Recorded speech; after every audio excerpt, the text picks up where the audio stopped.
এখানে গল্প নয়, ঘটনা শোনা। নমস্কার, প্রেত অডিও বাংলা থেকে আমি সঞ্জীব। আজকে রয়েছে তোমার সাথে নতুন গল্পে। যারা এখনো আমার চ্যানেলটা সাবস্ক্রাইব করেনি তারা জলদি করে সাবস্ক্রাইব করে নাও। আজকের গল্প কিন্তু খুব সুন্দর হবে। আজকের গল্প 7 পার্ট আমরা নিয়ে এলাম, তো অবশ্যই তোমাদের ভালো লাগলে একটা কমেন্ট করবে। এই গল্পটা হয়েছিল সিমুলপুর এক গ্রামে। ননিবালা বলে একটা মেয়ে ছিল এবং তার স্বামী শ্রীহরি। দুজন মিলে ভালোই সংসার কাটাচ্ছিল তারা। হঠাৎ একদিন তাদের নেমে এলো তাদের উপর একটা অভিশপ্ত ছায়া। গল্পটা আমি হয়তো শুনেছি, কিন্তু পেয়েছি গল্পটা আমি একটা দাদার কাছ থেকে। তো সেই গল্পটা আজকে আমি বলছি।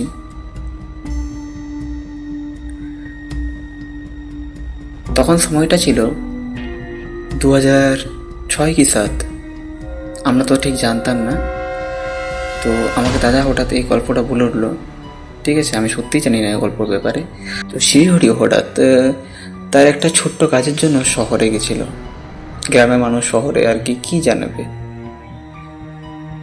তো সেখানে একটা বিল্ডিং তৈরির কারণে সে রাজমিস্ত্রি কাজ করতে গেছিল।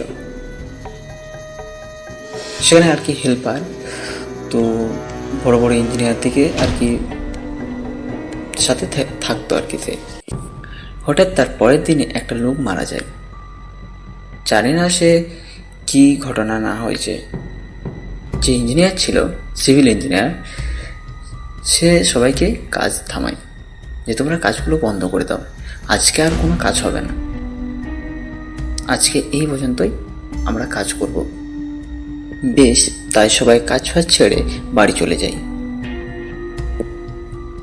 পরের দিন রাত্রে সবাইকে একটা রুমে থাকতে দিয়েছে। তো সেখানে নাকি একটা লোকের কান্নার আওয়াজ পাওয়া যাচ্ছে। কেউ যেন বসে বসে কাঁদছে।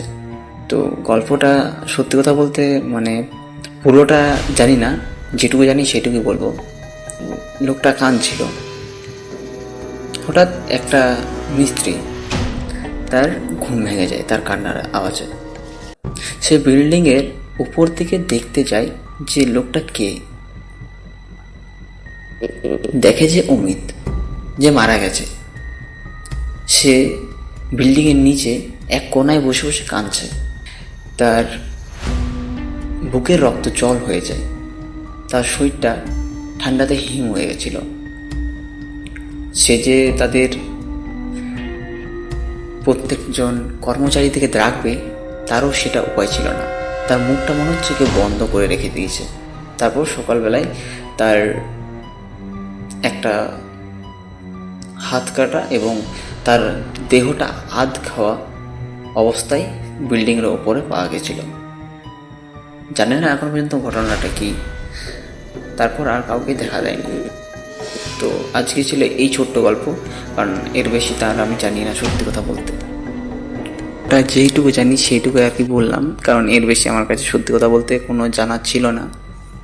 তবে আশা করছি তোমাদের এই গল্পটা কেমন লাগবে জানি না, কারণ গল্পটা হিস্টোরিটা যদি তোমরা নাই জানতে পারো তো ফুল স্টোরিটা তো একটু অসুবিধা হবে। তো আমি চাইবো যে এই গল্পটা পুরোটা জানার।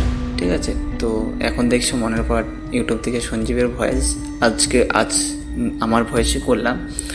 তবে অবশ্যই যারা নতুন হয়ে আছে তারা কিন্তু অবশ্যই সাবস্ক্রাইব করে দিও। আর এই চ্যানেল নতুন হয়ে থাকলে বললামই সাবস্ক্রাইব করে দিও, একটা লাইক এবং কমেন্ট করি যেও কিন্তু।